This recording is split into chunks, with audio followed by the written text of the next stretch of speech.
Hi, thank you for listening to Reverse Investment Channel. I'm Chi Yao. As the election year starts, policymakers are talking up the market and opponents are talking down the economy. But there is only one thing in common, which is people are suffering, and all candidates are speaking for the people. They claim to wage wars on greedy companies, even though the official data and mainstream media are cheerleading the accomplishment of how great the economy is. Just like opponents, people know how abysmal the economy really is. But can we finally get our fair share of the pie back? The government claims our society has created so much wealth because look at the numbers.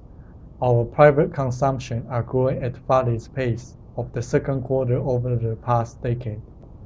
And housing and stock market are booming. First of all, those are not wealth, they are prices. It's merely a price people agree on. But the assets are the same. Secondly, wealth is the products and services people want. A society can only enjoy so much it produces. And third, we need all resources devoted into productive market.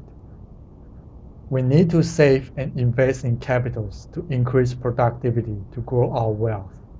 If the society is producing nothing but higher prices of assets, then the money is as good as nothing.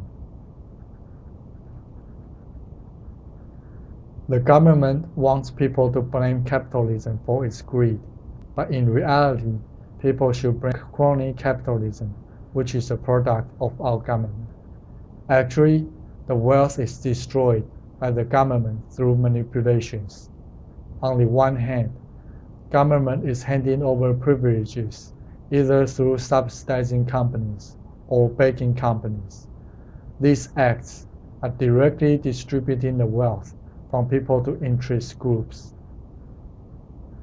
And the central bank is printing money and lowering interest rate to encourage uses of credits. And people who get the money first will take the value of the money away from the other people. On the other hand, taxing company and redistributing the money to buy votes will not work.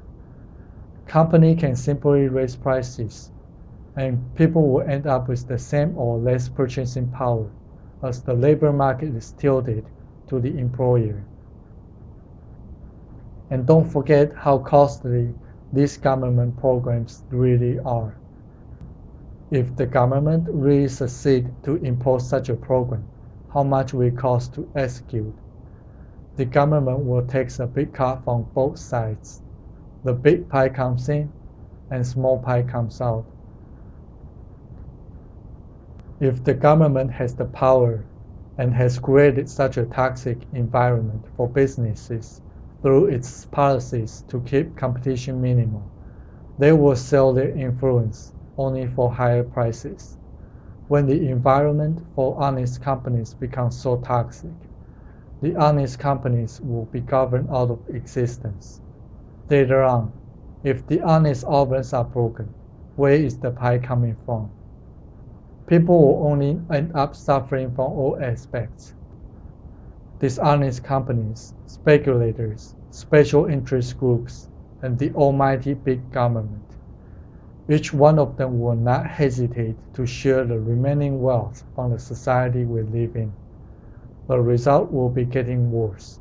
Our society will end up creating less wealth, and productive people will only get a smaller piece of an already small pie.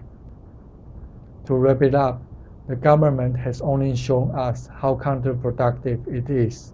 If the reason from the government is valid, then the problem wouldn't have become much bigger every time the government charged in to solve the problem. The answer is because our government itself is the problem. Now, they are selling us a dream. The dream that we can finally have our fair share back. But that's not the reality. One thing I know about the dream is you have to fall asleep to live in it. The free market and some money is the only solution to our economic problems. Thank you for listening to Reverse Investment Channel. This is Chi Yao, signing out for now.